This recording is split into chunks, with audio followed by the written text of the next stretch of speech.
All right, you guys. So today we are continuing with what we've been working on in terms of reading our informational articles and hunting for those signposts. Okay, so this is where you're going through and you are highlighting in different colors for these specific things. Okay, so I'm going to recap the ones that we've already done.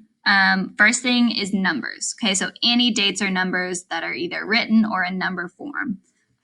So when I scroll down here, automatically I see 150, so I would highlight that. Unknown words. So that's any words the author thinks that you don't know. Okay, so maybe I don't know what activism means. So I'm going to highlight that. The author assumed I knew it, but I don't. Absolute language, those are words like all or every, so they don't leave any wiggle room. Quotes are anything in quotation marks. I'm trying to look for one real quick. I don't see one off the top of my head. Oh, there we go. Okay, this is quotation marks, so I would highlight this entire thing. Then the last one. This one is new. Okay, so we are highlighting this in purple. Contrast and contradiction. Okay, so the way you're going to do this is if you read something and it just does not match with what you thought you knew, you're going to highlight that in purple. Okay, so maybe I read the sentence, young adults possess a powerful voice. Ooh, this is a good one. Okay, I don't believe this, but y'all know a lot of adults out there don't really think that y'all have a voice, that y'all can do things, that y'all are, you can do good in the world. So maybe if I was an adult and I believed that and I read this sentence that young adults possess a powerful voice, that is the opposite of what I thought. So I'm going to highlight that in purple. Okay. You can also highlight things that match what you think. Okay. So maybe you really believe, or you know that people use Instagram and Twitter to do activist-like things. So maybe that matches what you think. So if that matches what you think, you can also highlight that in purple. Okay, so it either contradicts or matches what you know. So that would be in purple. All right, so go ahead and get that done. If you would like to stick around and have this article read out loud to you, go ahead and stick around and follow along with me. Youth activism in the age of social media. Social media is revolutionizing how youth-led activism gains momentum. Young adults possess a powerful voice, constantly active through mobile technology.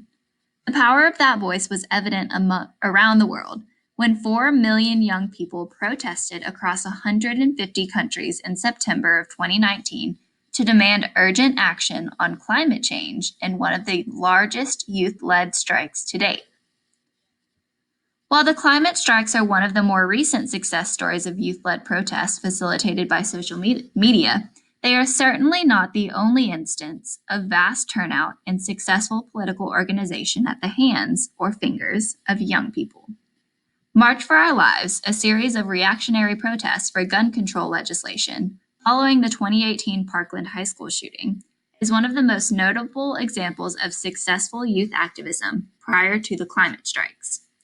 These rallies, organized and led by students but attended by people of all ages, pushed for gun regulation and political accountability as the number of school shootings in the United States increases annually.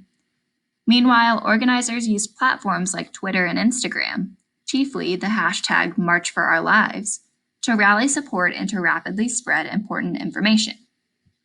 Young people have demonstrated the ability of social media to attract attention, but it's hard to say whether student protesters have accomplished tangible change in the form of legislation and globally implemented mandates. Gina McCarthy, the former head of the Environmental Protection Agency, highlights that simply getting legislators to listen is a success, and young people's legitimacy on topics like climate change and school shootings can compel powerful people to listen. I think people really underestimate just how much action can happen if you mobilize people, explains McCarthy. I know that if you want to call somebody on Capitol Hill and complain, if they get over 12 calls, they start to panic. So if you have 100,000 people or 20,000 people getting together, they're going to sit up and take notice, even if you're not standing outside their offices.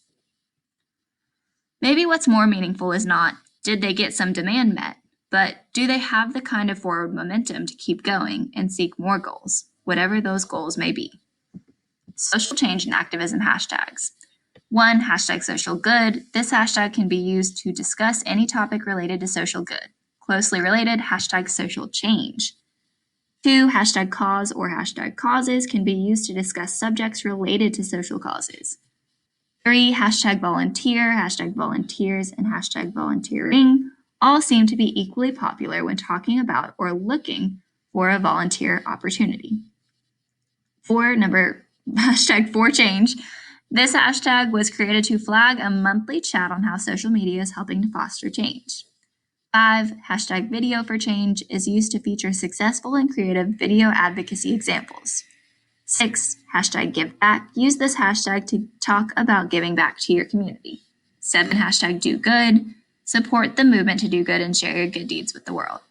So this part is optional, but if you have a favorite hashtag or you've seen one before that they did not include in these, add it down here, okay? Type it down. Maybe we missed something, maybe they missed something. What do you know?